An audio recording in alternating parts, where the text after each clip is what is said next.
Здравствуй, синяя вода, рады мы тебе всегда. Всем привет.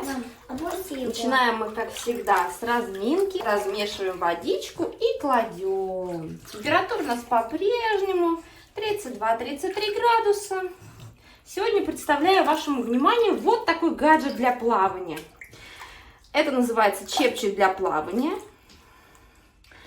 У меня модернизированная версия, вот с такими вот полукруглыми поролончиками, пенопластиками внутри. Сзади у меня вот такая вот дырочка и поролончик под головой. Вот такой длинный еще у меня типа поводок для того, чтобы контролировать положение головы. Вот. Я его не натягиваю, он у меня спокойно, просто держится на руках. Ребенок плавает самостоятельно, сам уже головой вертит.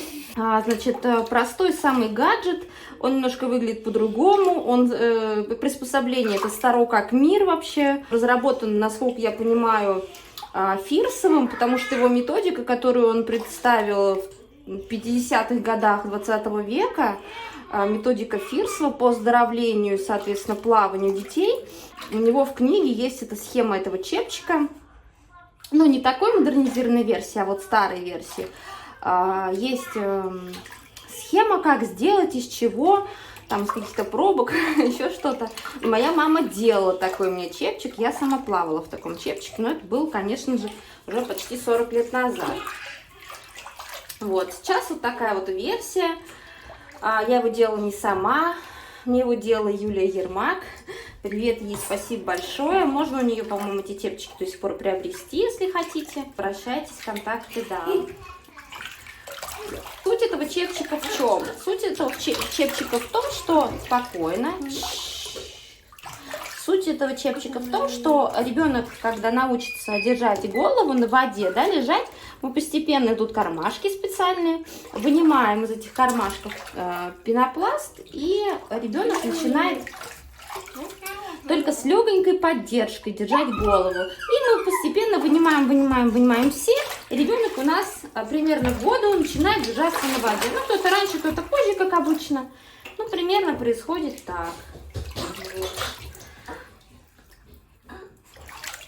Тут, конечно, вы не сильно контролируете голову, честно скажу, но это очень хорошая альтернатива кругу на шею. Все, кто меня знает, все прекрасно помнят, что я противница круга на шею абсолютно. Я считаю, что круг на шею опасен для шеи, особенно для новорожденных, которые еще шею, голову не держат, и шея не крепкая совсем, да и позже потом на позвоночник большая нагрузка и опасное положение, когда уже дети начинают до дна ванны доставать. В общем, я противница абсолютная кругов на шею, а это отличная альтернатива. Единственное, что...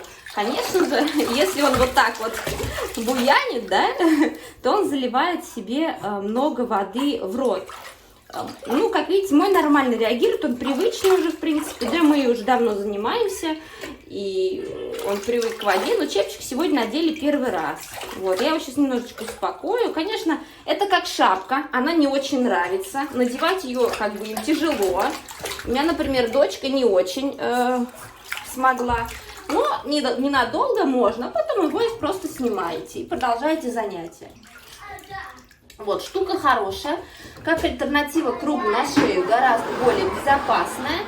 И длинный вот этот шнурок позволяет разгрузить спину мамы. В общем, с ним ребенок быстрее гораздо научится держаться на воде, чем с кругом на шее, правда. Ну, единственное, нужно пережить тот период, когда... Не очень любим шапки надевать, когда вот нужно привыкнуть к этому чепчику. Ну, это все понятно. Мы вот сегодня первый раз его надели. Ну, вы видите, что, в принципе, нормально. Вполне даже. Не надо его на все занятие.